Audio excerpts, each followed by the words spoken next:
Docking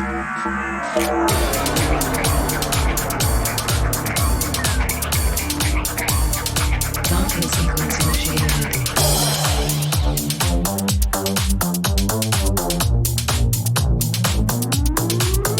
I'm a Star Wars man with the Enterprise crew. I travel space and time with Doctor Who. I'm a Comic-Con fan, love my DC action in the Marvel world with Scarlett Johansson. The truth is, what I found out is kind of like magic tricks. Well, the reason it is like magic trick is because there are things that you can do that are very simple that have a great response for yourself individually and for others. And then there are other things that are super hard that take a lot more dexterity and an effort, but doesn't always get any greater response.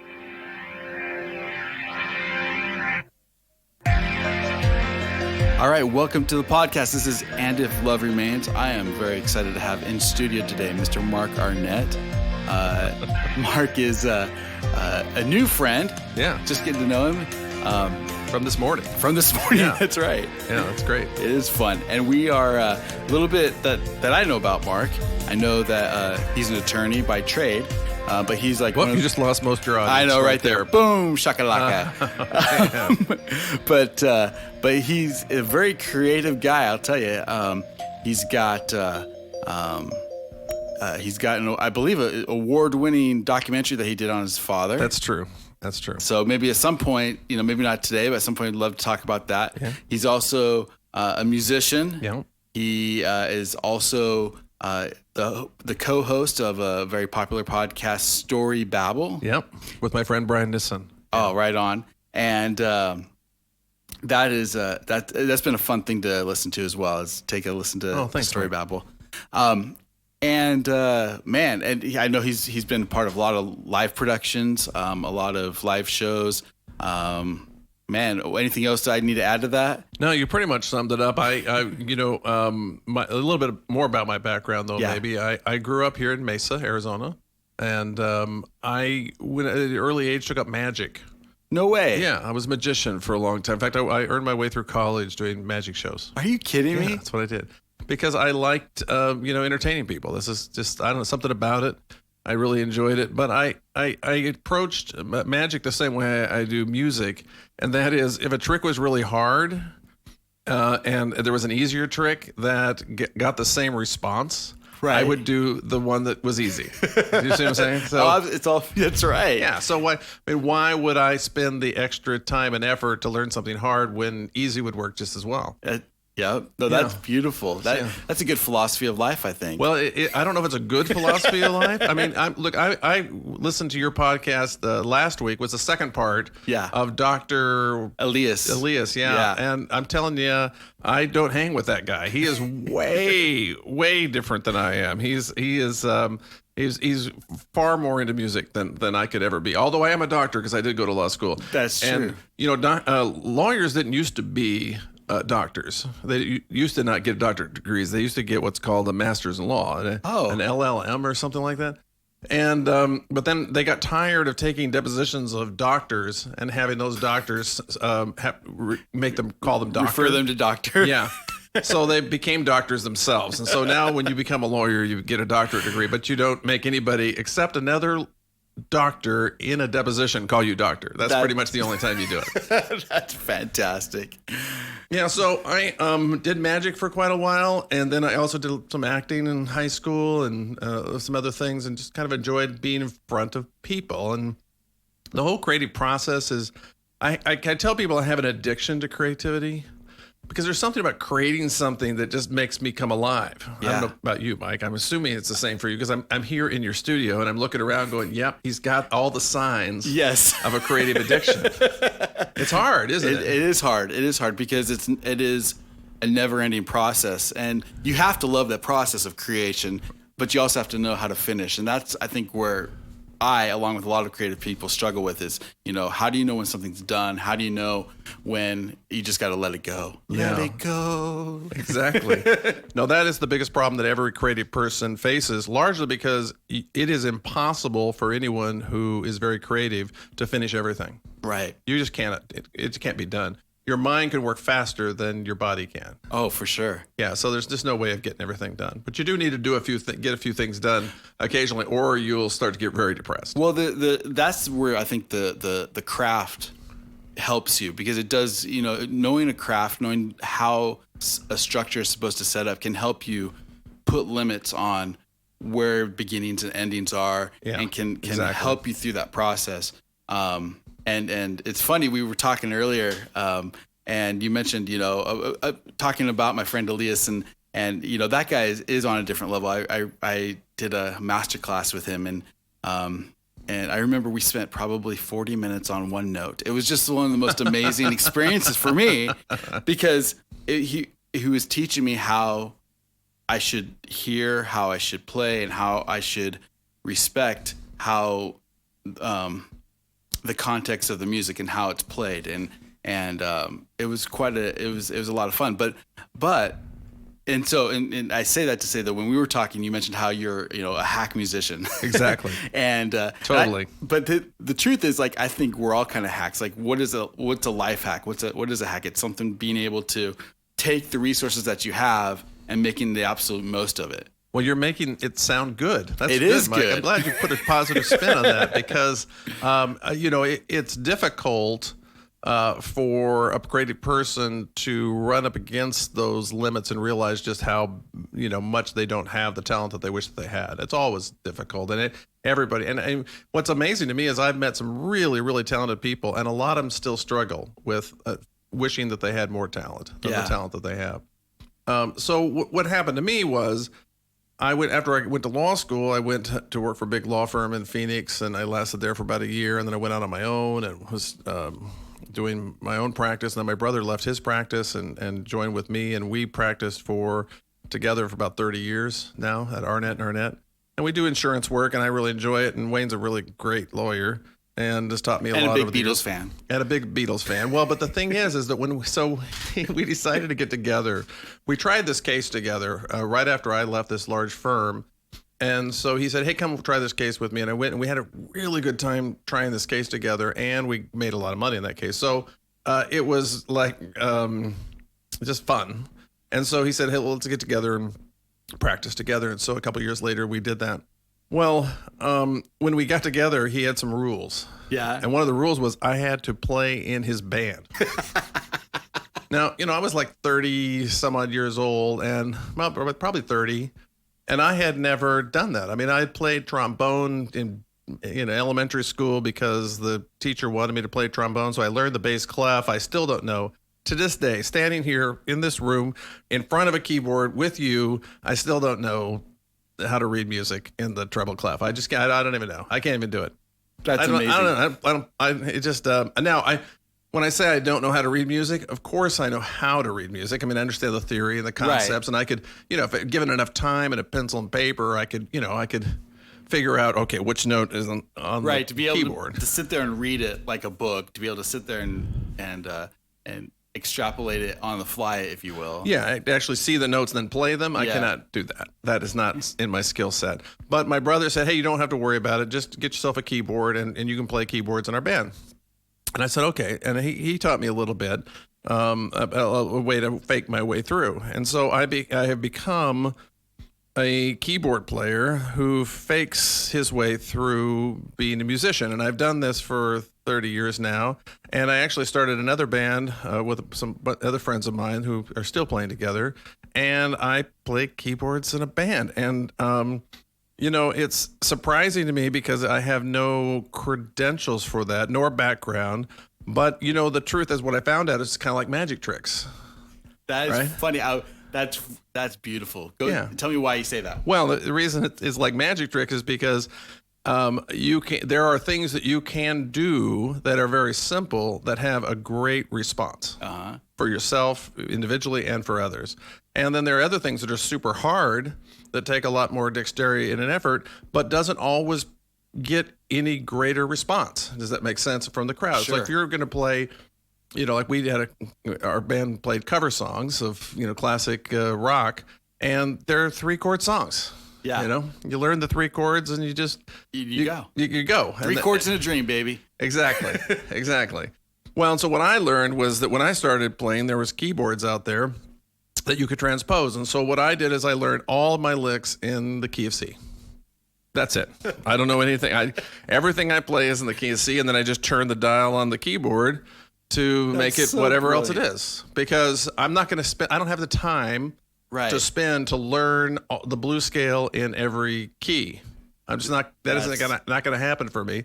And then once you learn it in one key, it just seems if I can turn a knob and get all the other keys, why would I learn it in the other keys? Right. I'm not going to do that. That is brilliant. That really is, because I think a lot of people, so I do teach piano, and I'll have a lot of my students' parents say, I wish I could play the piano. I wish I didn't quit. I wish that name favorite, instrument that I haven't played or that I quit and gave up on. Wish I never did that. And what I love about what you're saying is that these ideas, like you can play and you can sound the way you want to sound. You can play the music you want to play, and with the technology, it allows you the freedom to do exactly what you want to do, which is play tunes that you know and love. Absolutely. And so, I'm a person who thinks they can do anything. By the way, I think they teach that in law school, to be honest with you. I think there's a class in that. Lawyers and doctors have that same thing, I think. I know. It's Overconfidence 101, I think, was one of the classes that they teach. I got high marks in arrogance as well. You start to, when you learn certain things, you think you can learn anything. And so I got a bunch of books on it, and I read some stuff, and I did what I could, and then I just started playing. That's the best way to do it. Yeah, and playing will teach you a lot. Well, and there's nothing like playing with other people too. That'll teach you more than a lot will, because you have to stay in time. You have to stay with them. You have to learn how to listen to other people. You learn how to arrange music. All that, you're like doing it quick. Right. Here we go. And since I'd never had a piano lesson per se from anyone, and this was before YouTube, which you can do now and get on and get all kinds of lessons from people, I just kind of had to pick it up. And as you said, you kind of learn by doing. But there are a couple of things that my brother taught me. Okay, first of all, my brother plays bass, and so he did not want me in the band to play with my left hand. Get out of my range. Get out of my range. Get out of. Don't be playing anything down there. Yeah. So I have my left hand. Just when it goes to gigs, it rides the volume fader a little bit. That's what my left hand does. Okay. It doesn't do much at all in this whole thing. And so my right hand and that makes it easier too, by the way. Yeah. This whole right hand, left hand thing, I don't know, it's difficult. Well, especially if you're right-handed. Well, that's true. But the problem that I see in classically training people to play the piano and paying their real dues to be able to read music and play is that they miss out on a lot of what I would call play. Mm-hmm. They're not playing, they're mimicking, right? And they're trying to play back what somebody else probably played, in the sense that they were goofing off and they came up with something and thought this was good and wrote it down, and now other people are trying to do exactly that. Right. And it just seems weird to me because there's so much in music that it's just goofing off, if that makes sense. Yeah. No, it does make sense. There is a reason why we say we play music. We don't work music, we play it. Right. You have to work at it sometimes, but it's about the joy of the experience, It may seem like I am bad mouthing people who actually work on this. That's not true. I mean, I have a lot of respect for people who really know their craft, and I kind of wish I had that, but I'm not willing to put forth the effort to get that. It's that concept. So I'm just since I'm not willing to do it, I don't resent it or think it's a waste of their time. It's just that I got other things I want to do too. Right. It's not your gig. It's not your take. It's not what you want to do. And I think that's the key. And I think you're right about a lot of people. The reason why they quit, the reason why is because they didn't. And I hear this a lot. They didn't like the scales. They didn't like to learn. They didn't get to play the music that they wanted to play. They were learning Mozart or learning Bach. Right. And didn't appreciate it, which Right. is fine. Whatever floats your boat. But I don't think you can appreciate it until you're like in your 40s. I really don't. There's something about it. Do that. I don't know. Can you really get into it? Maybe some kids can. I couldn't. I think it's like if you like what you're good at. Well, that's probably true. But I've learned to appreciate classical music a lot more as I've gotten older. Right. As younger, it was just that. It's funny. This is just noise, which is funny because that's what our parents said about our music, right? It just seemed like noise. Just that classical stuff all sounded the same, right? And that's what our parents said about our music. It just all sounds the same. It's right on. Yeah. That's well, and what I love what you've done is not only have you been able to play in a band, been able to play the music that you love, but you've also gone out and you've created your own music. You've written your own music. You have a CD. It's called Sugar Cubes. Yeah. How can people get this if they want this Well, CD? I don't know. If they want that CD, they're probably going to have to come see me because I've got a bunch of them. But if they want to get it's on Apple Music and all the Spotify and all the players that are out there that sell music. It's out there. We live in a great world where you can create a song in your house, put it up on CD Baby, and they will put it out to all the services. They'll collect the royalty monies and send it to you. And it's just it's a whole new. The barrier to entry is so easy now compared to what it used to be. Oh, for sure. Yeah, for sure. And that is. I mean, the equipment. I mean, even in my studio here, we could do probably 98% of what we're doing here with an iPhone, and maybe a nicer microphone. Right. That's about all you need, and you could do almost everything that I'm doing here in my studio. Yeah. And that's a wonderful thing for creative people. For with a computer and a nice microphone and a few other little goodies, you can have a $500,000 studio of 20 years ago. Oh, for sure. Yeah. It's amazing. Yeah. So I took a listen to your CD. It was actually, I enjoyed it quite a bit. I say that like I was surprised. I didn't mean it that way.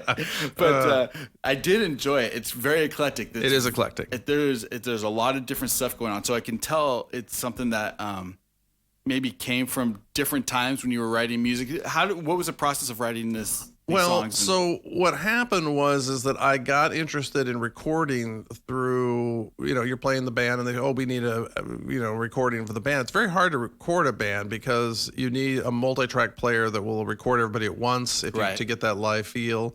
And we did some of that and I tried to learn it. And then what I learned is that that's just as hard as playing an instrument. Recording is it's every much of an art. Yeah, as anything else, and lots of things I didn't know, and so I started getting interested in it. And I got Logic Pro for the Mac, and the thing that's great about Logic Pro for the Mac is that I bought it 15 years ago or whatever, and they keep coming out with updates. They came out with one here last month, and everybody else you own software for, they want either a subscription or they want you to pay for every upgrade, and Apple just keeps giving and giving and giving with that program. Oh, that's fantastic. And it's free every single time. So you're going along and all of a sudden it's, hey, surprise, here's another, thing that would have cost $150 that's now yours for free. Right. And so Logic does an incredible amount of things. And so what happens is I think most musicians do what I do, and that is you get an idea for a song or an idea and you start writing it down, and then you come up with these little snippets. Mm-hmm. So your computer is full of like little snippets I made, especially guitar players. I know they have all these little riffs. They come up with a little riff and they put it in their computer and they play it and then they loop it around and they say, okay, that sounds really good. I want to make a song out of that. But they never take it to the next level because it just these snippets. Right. They can't. You know what I'm talking about, I Mike? do. No, absolutely. You take a lot of times you take these loops, right, and then you use these loops to either add another loop on top of it, you like layer it, right, or you expand upon it. Maybe take a 4-beat loop and turn it into a 8-beat or 16-beat loop. Right, and then you fall in love with it because you say, hey, this is really great, and then all of a sudden you can't make a song out of it because it's only 8 bars. Right, and you can't loop those 8 bars forever, and so some songs can. Some songs do. That's true. But so what happens is it just sits there in your computer. But some songs I'm able to, and I still have them. I just want you to know that I've got a lot of those in my computer too. Yeah. Okay. So it's not like I finish everything, but there came a point in time when just doodling around here and there on different things, I said to myself, I could finish an album. Yeah. And then once I decided to do that, then it became a goal, and it took me probably a year and a half to actually finish it. But I just said, okay, I'm going to devote my whole summer mostly when I started this to see if I can't actually finish an album. So I turned my sights from creating music to finishing the music, and then I was able to get it done. I was pretty proud I actually got it done. Oh yeah, because finishing is hard. It's the hardest part for sure.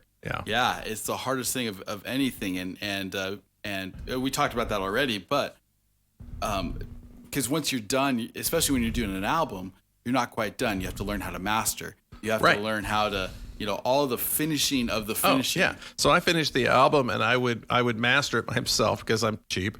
And because this, you can get other people to master for it. I actually sent one out for mastering, and I didn't like it as good as one that I had mastered. So I said, well, forget that. I'm not going to master anymore. So I worked on it, and then I would put it in my car, and I'd drive around. I think this sounds really good. And then I would take it to my son-in-law and put it in his car, and I go, oh crap, this sounds like crap. So I got to go back again. Then I'd make another version. That process of just your song's done, recorded, whatever. You're just trying to get it to play well in all the different devices. That takes months. That is a hard thing, having to translate from different venue, everything from studio monitors to a car, to an iPhone that's just got a little mono, speaker on it. All those different devices sound different, and that is an art in itself. Yeah. So you think you have a good mix, but you might have a good mix. Well, I have a really good. This album sounds awesome in my car. Let's just say that. If you want to hear it how it's supposed to be heard, it would be in my 2012 convertible Mustang. Yeah, that's where you got to sit. Right. Well, it sounded great in my van. Oh, good. I'm glad. Well, I'm glad to hear that. I did the best I could. Now, I look, just like anything, though, I look back and go, oh, I would have done that differently. Oh, okay. A couple songs I can't even listen anymore to, because they drive me crazy, because I'm like, I should have fixed that. Or, things like that. But that's the way it was. But the goal of the album was two things. It's called Sugar Cubes because I have a little story about Sugar Cubes. I was going to ask you about that, yeah. Yeah, it's called Sugar Cubes because I was in junior high school, and I was in a science class, and they had this teacher got up and had these sugar cubes all out on the table. And so each table, you and your lab partner had a bunch of sugar cubes there, and he explained to you that you lived on a planet where you can't communicate with each other. Okay. And you have to create a pyramid that has a base of 10, and then it goes up to 1. And you have to do it, but you have to make it without communicating. And if you communicate with anyone at all, at any other table or your own partner, then you're disqualified and you have to go in the back of the room. Wow. Okay? So what happens is you start this process, and so we're going, right? We're not going to communicate. We're just going to make it happen, that me and my lab partner, and we're going through this whole thing, and she's getting it ready. And all of a sudden, pretty soon, it's very clear that we do not have enough sugar cubes to make this happen. Right. So, now what you're supposed to have learned was you're supposed to pick up your sugar cubes and go to somebody else's table and start helping them. Right. But because I was thinking about going to law school, that did not occur to me.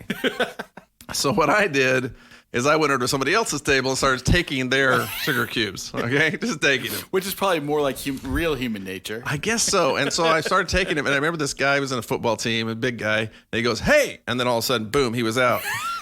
Teacher took him to the back room after I stole his cubes. And then after I did that, a bunch of other people joined my table, and our team won. Okay? And then I learned, to my chagrin, that I was supposed to have been helpful. That was the wrong lesson. I got the whole wrong lesson out of it.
But the reason I call it Sugar Clues is because on this album, what I did is what I've learned to do over time is wherever I'm weak on a song or something else is to go get help. Steal from someone else, I guess, maybe is another way to think about it. So I had members of my band of both bands come and play on the album, and certain parts that I needed. I needed a drum part or whatever, so a guy come over and play the drums. And a friend of mine, Tim Durkin, who plays guitar, and he plays the guitar. And then I found some singers that didn't play in my band that I really like. Emma Nissen is one of my favorite all-time singers, and she sounds beautiful. She does sound great, doesn't she? She's got an incredible voice, and so she came over, and so it was kind of a collaborative effort at that point. And then if I you're like Santana, I guess so. Well, and if a song here's my rule: if a song got really good, then I would find someone else to sing it because I don't really like my voice. So I would get someone, I'd say, "Oh, this is a good song. I'll look for someone else." But if the song isn't quite making it, I'll just sing it myself. That's kind of I don't know why, but you learn to collaborate. There was a couple times I even went out on Fiverr. I don't know if you know that. Sure. Yeah. And got somebody to play. So you just send them the file and then say, I need a bass part that kind of like this, and they send it back. And oh, that's great. There's a song called "Free Yourself," and I wanted a real shredding guitar, and I didn't know anybody could play this, and so I sent it off to them, and they sent me all this great stuff back, for like $40.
That's the other democratization of music is not only is there's so many talented people out there that are willing to help you with projects like this.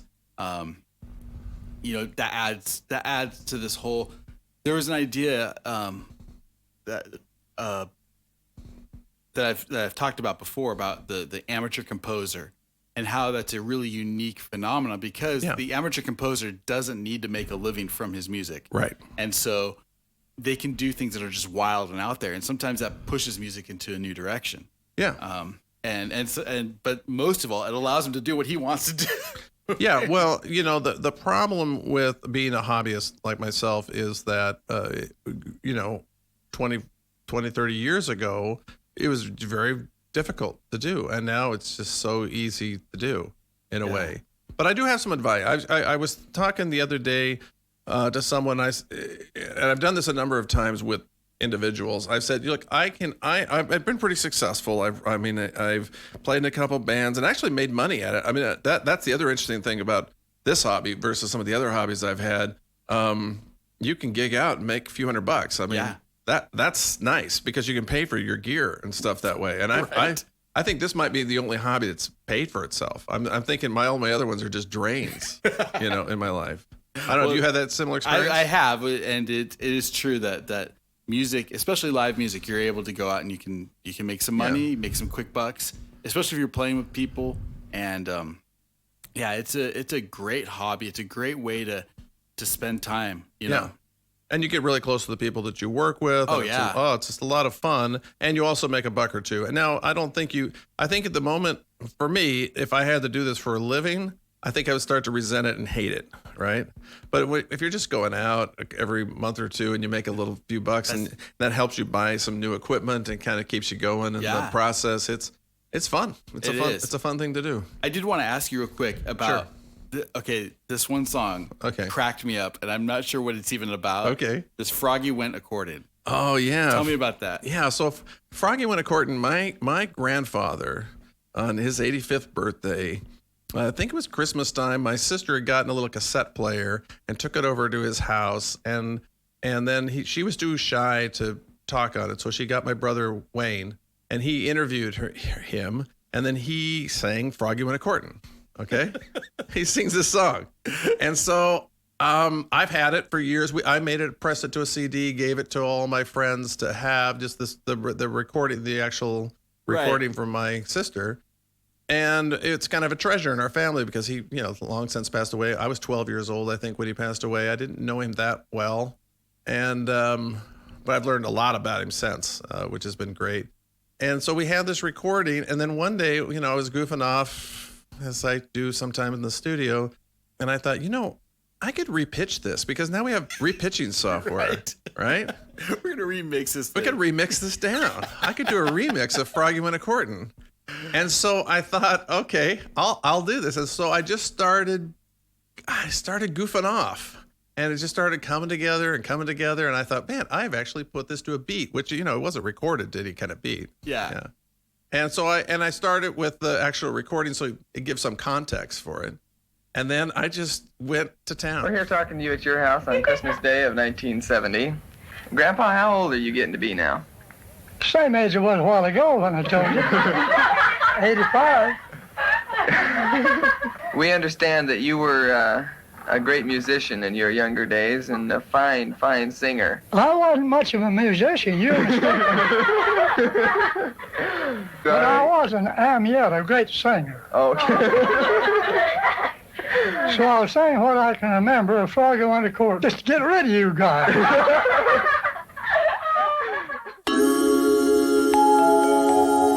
Well, Froggy Went A-Courting and he did ride. Froggy Went A-Courting and he did ride his sword and his pistol by his side. Well, he rode and his mouse is down. He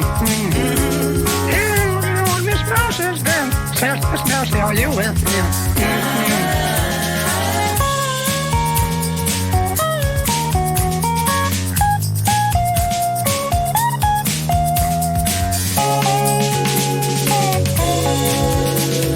Oh, yes, kind sir, I'm with you.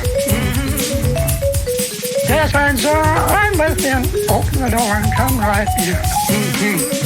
Well, he took Miss Mousy on his knee. He took Miss Mousy on his knee. Says, Miss Mousy, will you marry me?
it is fabulous. It is great because it begins with him kind of getting coaxed to sing the song, and then it just jumps in. It's a fun song. That was one of the highlights for me. Another one, I mean, "Free Yourself" is a great song. Anything that Emma sang, I just love. Yeah, anything Emma sang. Yeah, like I said, if a song got good, I would have Emma come and sing it. Yeah.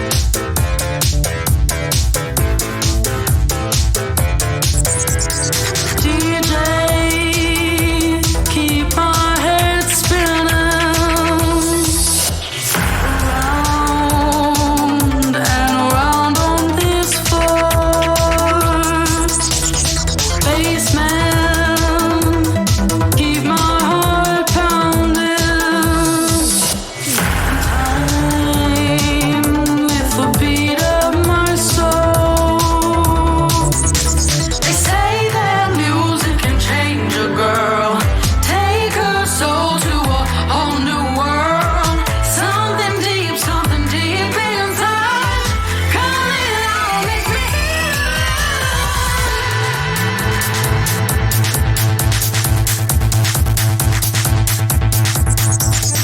groove, girl, beat me a rhythm.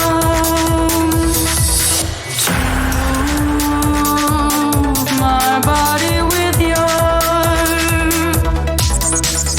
X-Men, pick me a story of pain and sorrow and joy. They say that music can change a girl, take her soul to a whole new world. Something deep inside, coming out makes me feel alive. DJ, keep my head spinning around and around on this floor. Bassman, keep my heart pounding. In time with the beat of my soul.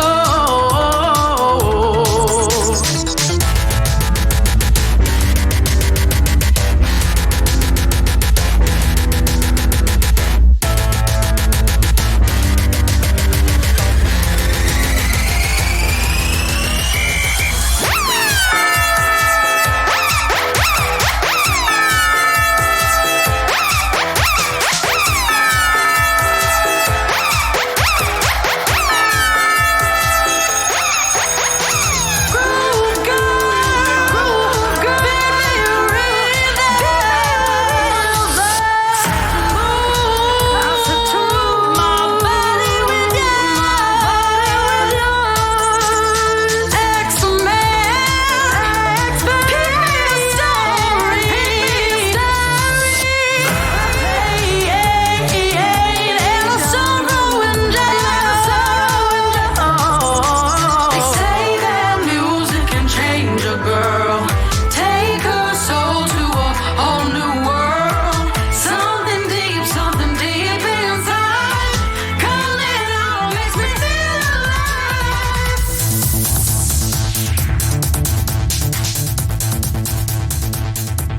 There was Fantastic. She's on a mission right now for the Mormon Church. so- oh, is she? Yeah. Where's she at? Sweden. Oh, fantastic. Yeah. She's actually a Swedish citizen. Her mom was Swedish and she got dual citizenship. That's Elias was born in Sweden. Oh, So that's, we got a lot of Swedish connections on this podcast. there you go. And then Macy, who I know Macy, and so hearing Yeah. her sing "Fighting for It All," that was a hilarious tune. Yeah, that was a great tune. That was fun. It was fun, but that was hard because I had this concept going. I brought Macy in. Now, by the way, Macy sings that song with my cousin, also my friend. I mean, he's a great guy, Tyler Wright, and they have never met each other. That was pretty remarkable. They're not even in the same room. Nor, by the way, should I add, are they in the same key? Because they couldn't sing in the same key, and so I had to pitch. Macy sang it lower, and then I raised her voice. Yeah. To match Tyler. So That- because she couldn't belt it. She could hit those notes, but she couldn't get it quite right. And so we just pitched it down and then pitched her back up, which was, I mean, I don't know. That was I'm just glad that song turned out. Today, I pledge my world to you. To have, to hold, to see us through. The joy, the pain, the in-between. Even when you're mean. Mean? I am never mean. But I had to rhyme with between. Well, you could have used lean or keen or spleen. I do love your spleen. Thank you. Oh, we're fighting for it all. We're fighting the long haul. Through skimming cream, I'll be your dream and catch you when you fall. And I'll be there for you. Through health or with the flu. I'll buy you thrills and pay the bills when they are overdue. But you won't wait till they're overdue, right? Oh, no, I was just saying. I think I better handle the bills. Good idea. Just can't wait to see how cute our kids will be. And with your looks and my textbooks, it seems a guarantee that they will make us proud. Gregarious and loud. And with their eyes, they'll hypnotize, do things they're not allowed. You're gonna have to be firm with the kids, though. Bring it, baby. Yeah, right, softy. It was great, and it was a great tune to listen to, and the concept was pretty funny. That was a great song, and that's interesting to hear how you did that, because I would not have guessed that. That was a pretty. So Tyler's brother, who's also a great singer, Carson. I went down there and had Tyler sing it first, and Carson sang Macy's part. So, I should put that recording out somewhere. This is great. And he does his best, as a woman. It's just very funny. And then I came back because he had to have someone to sing to.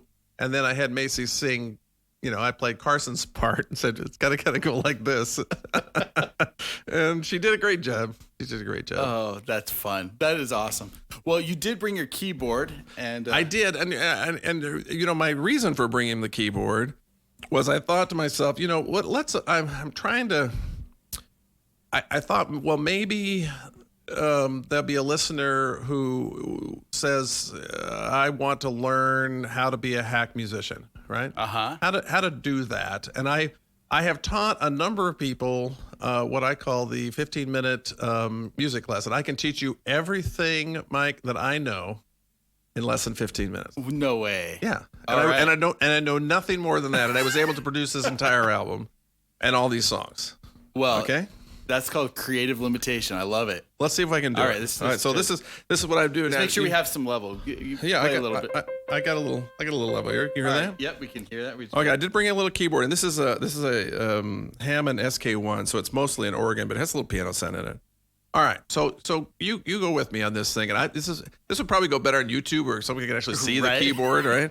But let's suppose you have a little bit of musical background, you understand that the scale. Right. Which would be the C scale, right? It's pretty simple, right? Like I said, I do everything in C, so that's how we're going to start. What else would it be? Come on. But what I learned from a while back in a book that I read, in fact, I actually brought that book here because I couldn't remember exactly how it worked. It is a book called Lies My Music Teacher Told Me, and I picked this up somewhere.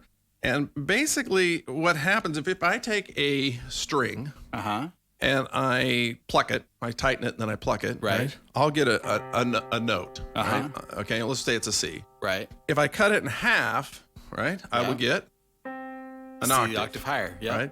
But if I cut into thirds, what do I get? I get a fifth. Yep. I get a fifth, so I go half, fifth, and then from a fifth, I'm back into fourths, which is basically another octave. Right. And from there, if I cut it into fifths, I get the third. Right. And then from the third on up, that's why I brought the book. I can't remember what happens after that. Oh, I lost a. I think it's just in the headphones. Oh, just in the headphones? Yeah. Okay. I have it in the left ear. You too. Let's just make sure I'm getting both. Yeah, everything is. Okay, it's good. Yeah, so we're sorry. Okay. So after that, I had to bring my book because I cheated after that, and I don't even remember what they were, but I saw them in this book last night when I was getting ready. So this is the bonus section here. If you had to go all the way to the bonus section to get the good stuff. I know. Well, and this is the writer. bonus section of my 15 minutes. So when you go up from there, then you get. Oh, I should have put a piece of paper in here. Hold on, I'm gonna have to cut this. It's okay. We're gonna have to cut some stuff anyway. Okay, good. Okay, here we go. So after the C and the G, and back to the C, and then to the G again, you end up with some other notes. You get a B flat in there, right? And you get an F sharp, and you will get the D and E as well. A D up there too, and eventually an A. But those are way up high. So what you find out is that music has a relationship. And it's not just convention. It's not like, oh, we've just been doing this for years. This is the way it goes. That this note, C, and the fifth share something that's not just something we've learned to like. Okay, that harmonically these are vibrated in a way that go together. Okay, while A and B harmonically do not go together. Right. But these go together, and then so does the third eventually. And then from there, things like the seventh start to go with there as well. And then eventually maybe an E flat will go into that kind of area. And then, so you learn pretty quickly when you're playing in C, you've got a C chord, you got an F chord, and a G chord, which is the standard rock and roll 3 chords. Yeah. But then you've also got a seventh you can add. You could also add, like I said, the E flat and maybe even the B flat or the A minor. Okay. So these become then the tools that you work with pretty much on every song. And if you download the classic rock song that you're going to play, you're going to find mostly the 1, 4, and 5, and you're going to find some of these other chords occasionally in there as well. But I guess the thing I wanted to say is they're related by vibration. Right. Does that make sense? It does make sense. And I've heard a theory similar to that where the reason why things sound dissonant versus consonant. Right. You know, the difference between hearing that major fifth sound, or the perfect fifth sound versus like that second sound where you have the C against the D sharp. Right. Is because the ratio between those strings, as you say, are so. They're what's the word? They're not. It's a mathematical term. They don't go into each other easily. Right. You know, the ratios are strange. They don't have the same factor. You can't factor them together like you can. Yeah. Right. And so the closer they are, the harder it is to get them to play together. Well, and like what you said, it's the point isn't like that C against the D sharp in the real world. Those overtones are like 3 octaves higher. Right. Exactly. They would be up here like. And actually, those go together a lot more. Or these notes go together a lot more the farther the way apart they are from each other because they become an overtone of this. Yeah, exactly. And by the way, that's a great insight. I hadn't thought of it exactly that way. But why does it sound better further away is because of that very fact. Yeah. So that's the first thing that I tell people is you have to understand that music is based on vibrations and that you're working with those vibrations. So the next thing I tell them is if you take a standard scale. Okay, and then we add that 3 and the 5 chord to it, the E and the G in this case, and we make a triad, which is very simple. I mean, it's got to be elementary as it gets for music. Right. If we take that and we go up the scale, what we find is there's only 3 chords that are major.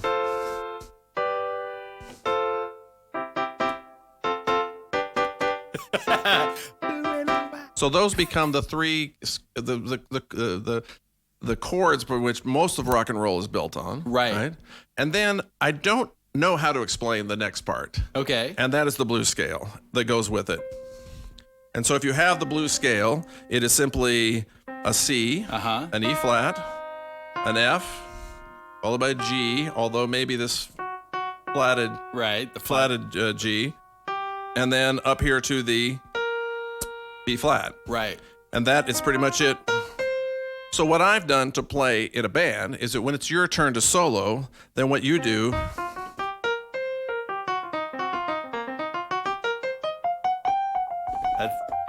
So what you do is it's just the same scale, and as long as you only hit those notes,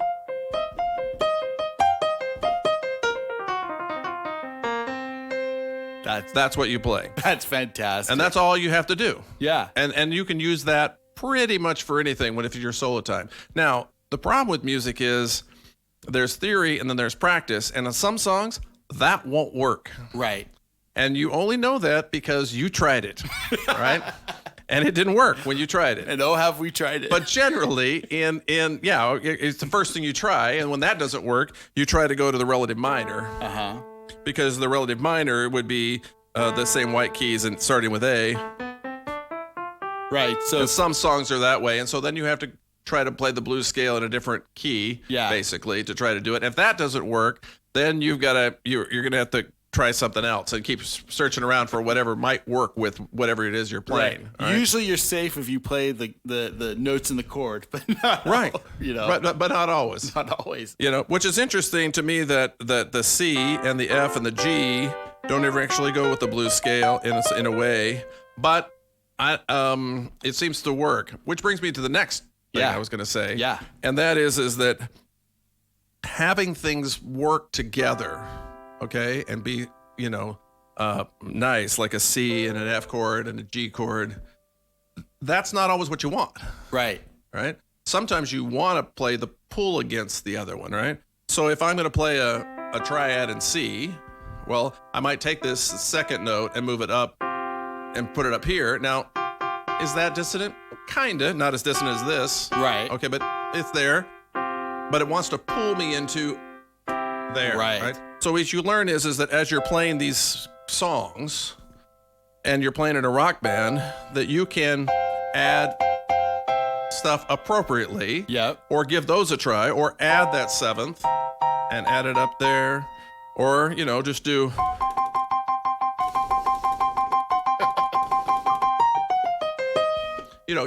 You do that stuff, right? Yeah. And then you go, if that works, then you do it. Which brings me to my next principle, and that is, if you like it, do it again. If you don't like it, don't ever do that again.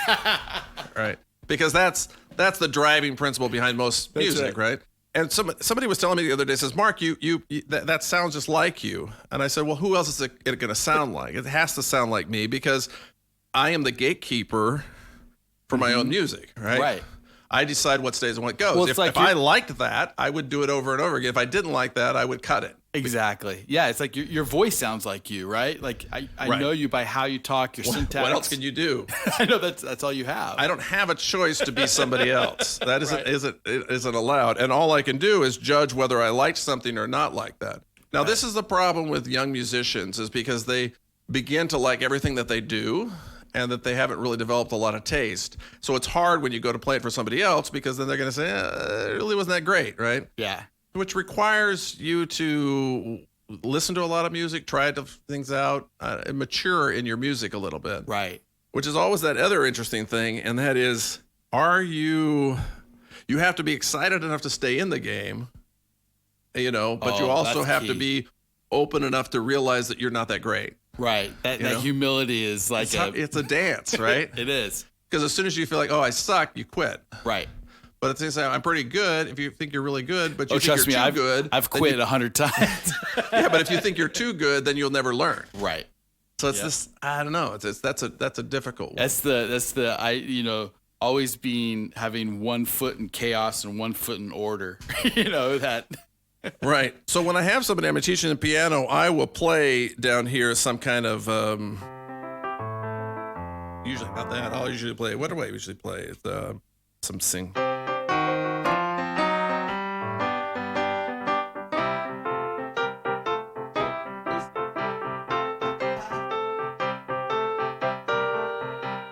So I'll play that and then have them play over the top.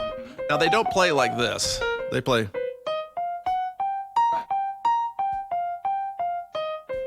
But that's fine. That's your starting out, right? But trust me, if you every day, and by the way, playing this like this, whole lot more fun than going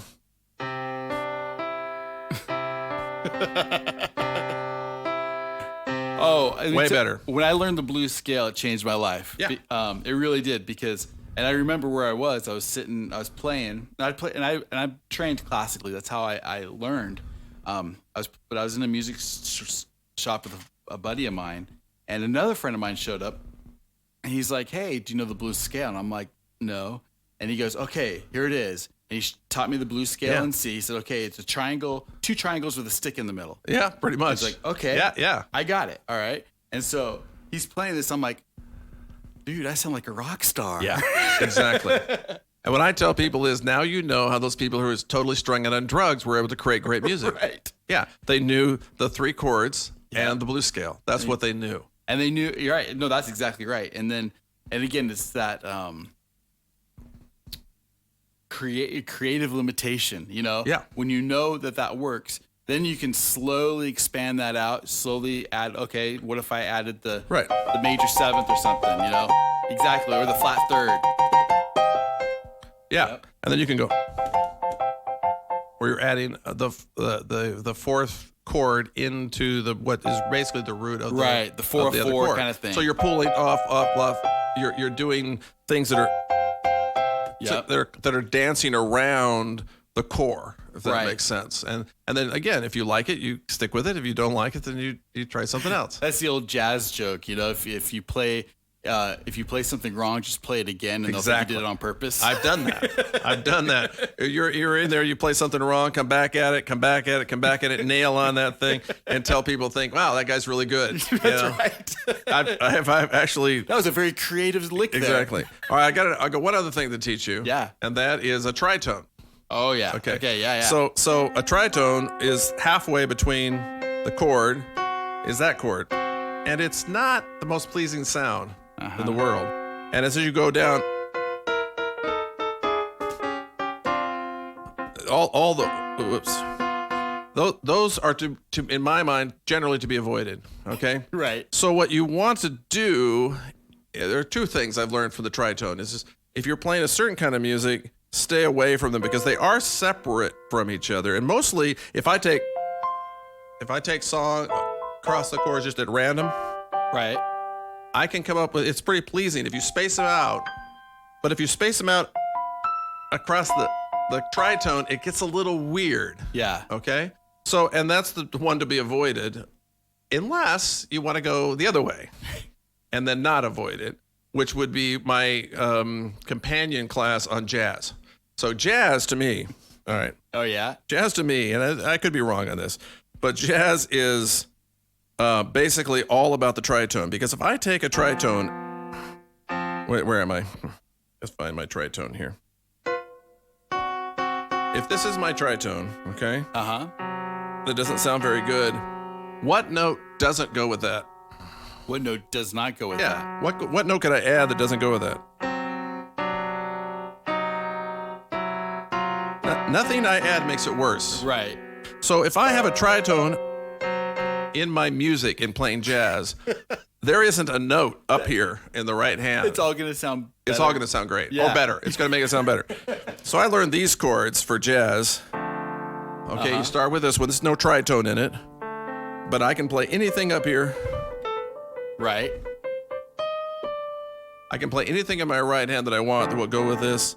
And this is my next chord, which has that tritone in it. Yep.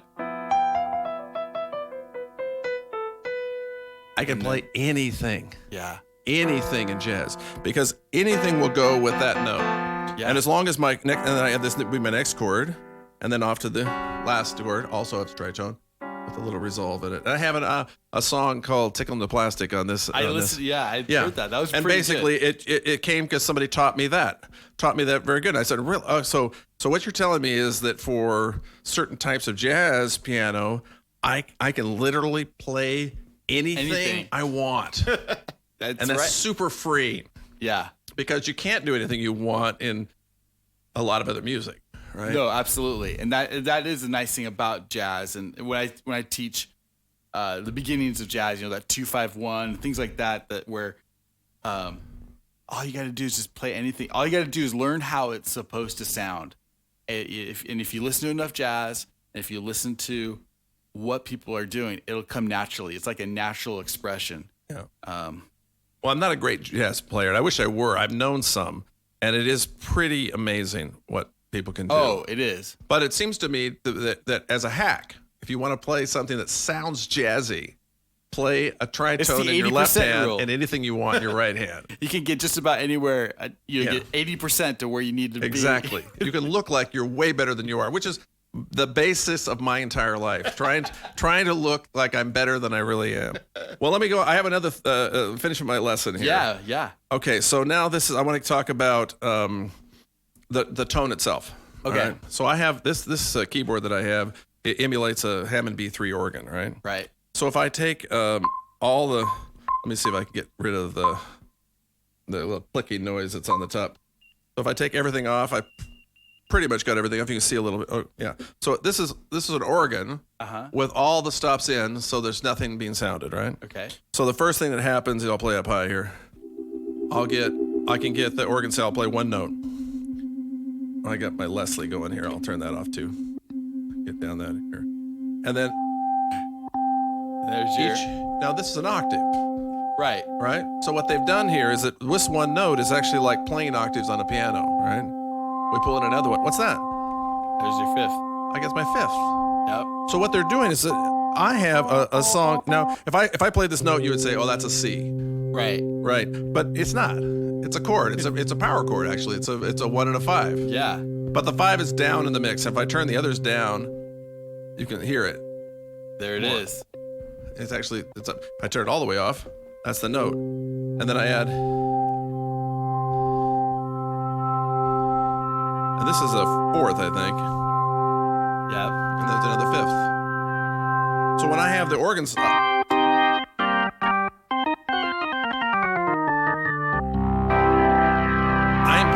I'm not playing a single notes. Go Deep Purple. There are a lot of notes in there. Right. And it's not just my one note. And the reason you have to know that is because you're trying to get all these things to play together, right? Yeah. And so you have to kind of know, well, is my tone full of overtones? Is it really a chord? And if it is really a chord, then it can be a little more sparse than otherwise. Yeah. And then the other thing you want to do is try to leave room. Just like I don't play with my right and my left hand, I don't play any bass notes. That's for the bass player. You got to leave room for everything, and you got to leave room in your space. And you can't be playing in this range. Oops, get my thing. You can't be playing in this range while somebody's singing. Right. You can play in this range, or you can be down here. You can be playing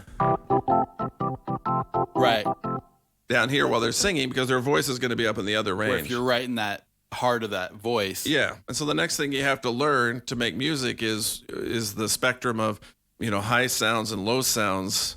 A lot of people get in their car and they just crank the bass and treble up on in their car right. and say, well, that sounds really good because I like a lot of bass and treble. Huh? You know what I'm talking about? I do. Yeah. But those things mean something, and you got to try to, if you want to spread out and this is probably the hardest thing, and the thing I'm not sure I did as well on my album that I wish I had, is spreading those things out and getting everybody at space. Because I like to throw a lot of stuff in. Yeah. If that makes sense. It does make sense. And I like to do that too. And it's hard to learn. And also, especially when you're doing a mix, for example, and you have this beautiful organ sound. Yeah. And you're like, I love that sound. And then you realize, like, in the mix, you've got to thin it out. And you're just like, I don't want to thin it out. I love how that sounds, but you realize it's got to come down in order for other things that are more important to come through. Yeah. Yeah, that's it. Well, and guess what? You now know everything I know about music. Like, that's it. Well, again, there's one thing to know it, and there's another thing to do it.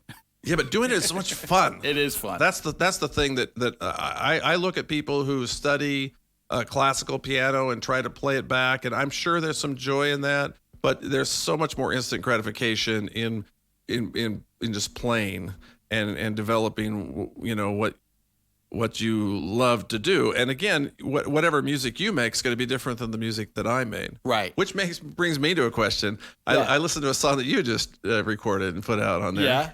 Yeah. Daddy Wears a Dress Skirt. Daddy Wears a Dress Skirt. Yeah. Or Daddy wears a short skirt. Oh, short skirt? Short skirt, yeah. Or maybe it is dress skirt. I think it says dress skirt. Maybe it is dress skirt. Yeah. I can't remember my own songs. Well, there's short skirt in it. Yeah, that's in the true. lyrics. That's true. Yeah. Okay. And I Mike, this is when I knew we'd be friends because okay, this is a little out there.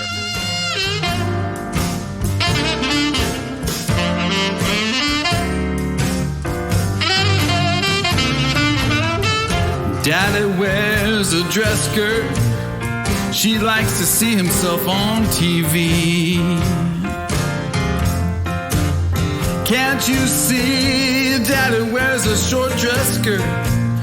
She likes to hear himself on the stream. Daddy's so silly, she thinks only he can make a scene.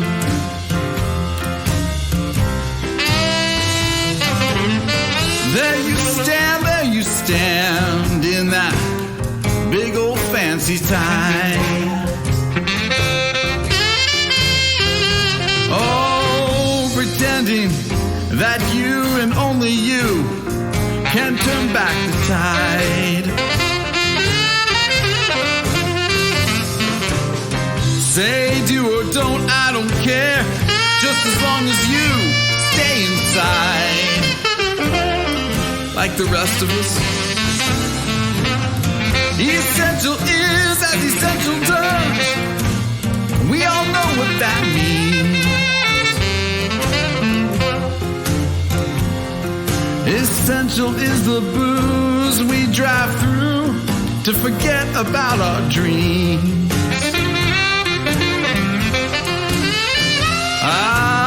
But don't you be praying in that parking lot. Yes, Daddy will find you for those sorts of things. 'Cause Daddy wears a dress skirt. She likes to see himself on TV. You know Daddy wears a short dress skirt. She likes to hear himself on that stream.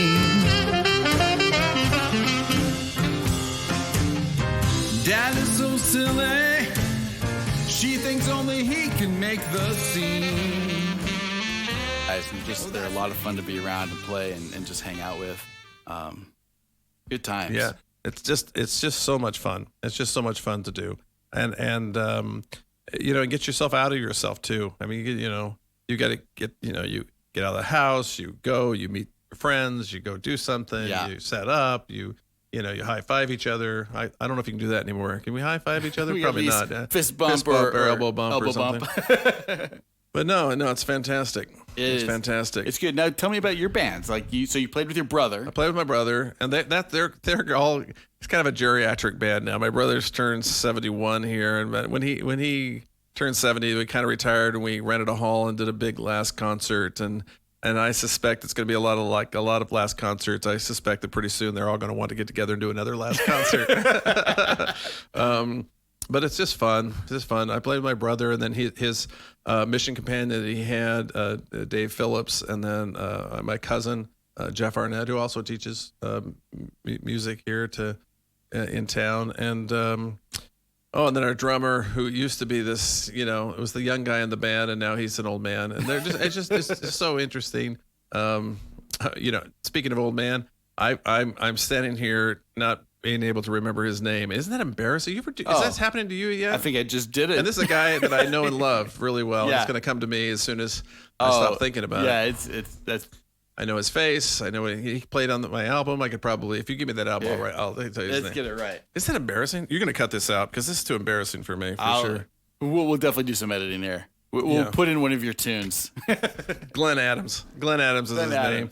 And Glenn is fantastic. Glenn, you were drummer. not forgotten. Just wanted to let you know. Yeah, exactly. No, Glenn is he's just, that's the other thing. When you find musicians to play with, you find people who are good at playing with each other. I would say to any young musician, if you are sitting in your house and playing your guitar by yourself, you're probably not preparing yourself to be in a band. You got to play to something. You got to play to a trick.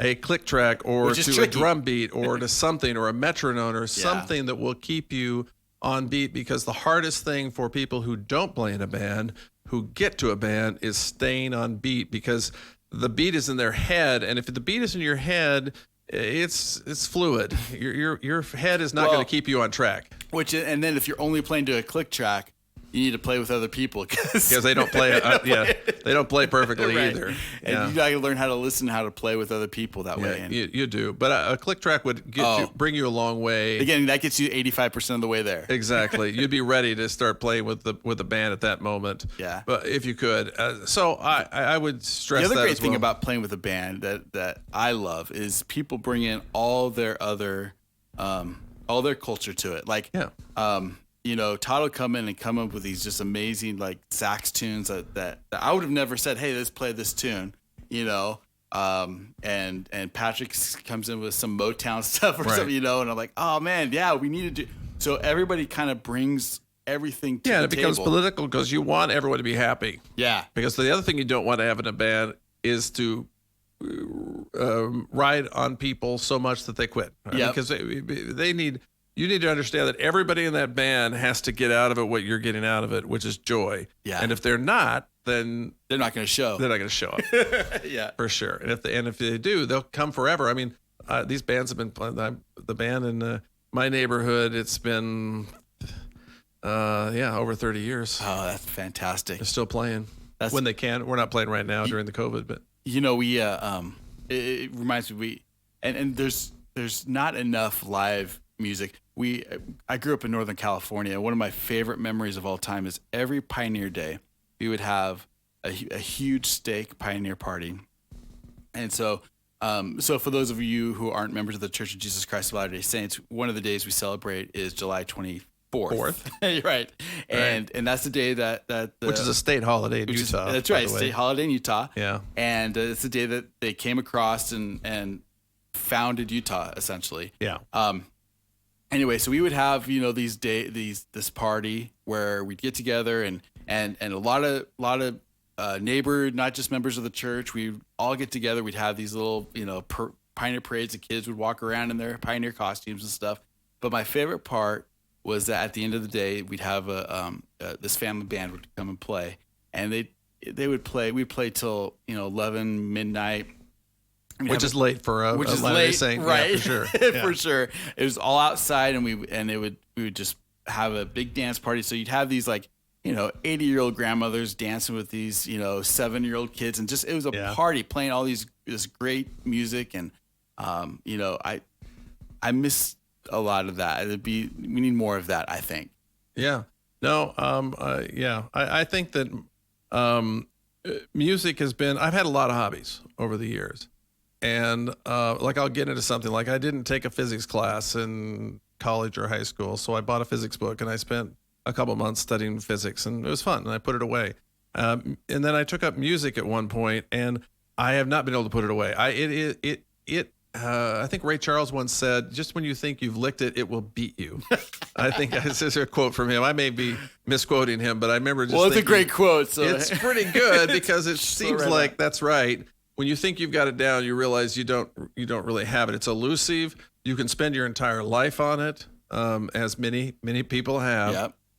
But my message is, you don't actually have to spend all your life on it to get a tremendous amount out of it if you want to. Now, if you're going to play the guitar, it's a little harder because to actually strum a chord and make it sound decent takes a little dexterity and it takes a little while to get there. But I'm telling you, that's just one finger. My 7-year-old can do that. Well, my 7-year-old grandchild. By the way, I am an old man. But I'm just saying that if you, you're not.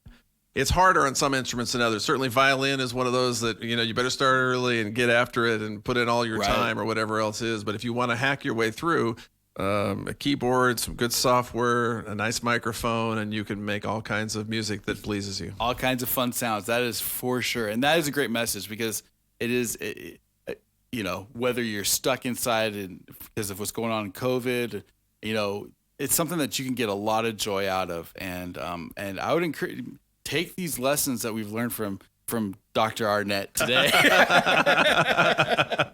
Professor Arnett.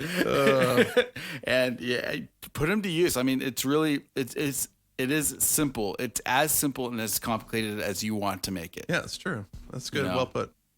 So, well, check here. I think. Is there anything else you want to add? No, I think it's a good way to end it. Man, Mark, I do want to just thank you for being on the show. It has been a blast. I've had a blast with you, and let's do it again. Let's do it. And when we do, let's jam together. Let's get some other people together, and let's just have a little jam session. Because that's always fun, too. I'm all for that. That would be fun. We'll record that. Yeah, that's great. That would be fun. All right. Well, this is And If Love Remains. Thanks for taking a listen. Check out Mark's podcast. Story Babble. Story Babble. At storybabble.com if you want to go there. There we go. Storybabble.com. You can probably email him to get his album Sugar Cubes. When did this come out? A year ago last summer. Okay. I think so. Or 2 years. I guess it's been 2 years now. Man, now it seems like it's old news now suddenly. Whatever. I pressed it to CD and my son-in-law said, "Wow, CD. Did you want me to fax you a request to get that?" I'm like, "Okay, all right. I know, but in my mind, I was a kid. I wanted to make a CD, and now I made a CD, right? Well, but now you need can to make download a it vinyl. digitally. I actually thought about that. You can do that, and they'll make a run for a few $100, and I am that vain that I might actually press it to vinyl just for fun. I think that would be, it's back in style. I know. You'd probably sell a few of those. Oh, I don't know. I have a stack in my den, but that's awesome. Hey, thanks for having me on. Oh, no problem. Oh, and then also I did want to mention your documentary. How can people find that? Go to markarnettfilms.com and you can watch it for free. It's see, now we're opening a whole new can of worms. Similar to music, I said I want to make a documentary film about my father, but I wanted to make it my own way, and I ended up taking 14 years of my life to make that. And I finally got it out. And then I went around to a bunch of festivals, won a bunch of awards and that's stuff. Great. That was in 2008, and that was one of the things I couldn't finish. I kept trying to finish it, couldn't finish it. My dad passed away, and I finished it in 8 days. Yeah. And showed it at his funeral. Oh, wow. So that's what that movie's all about. And man. It's pretty funny. It's hard for me to watch it because, again, it's a process. You start not knowing what you're going to do. Just sort of a little bit like this podcast. I mean, you're not very far into your podcast. No, it's brand new for me. So when we started our podcast, it's you just dive in. Right. And then over time, you'll figure out what it is. The theme will rise, and you'll say, you know what, this is what I'm best at. This is what's good. And just like music, you play, the things you like, you keep, the things you don't like, you throw them out. There you go. We've come full circle. There's the philosophy. I love it. Thank you, Mark, and thanks for your encouragement. I appreciate it. Thanks for being on the show. Let's do it again. Love it. Thanks so much. Take care.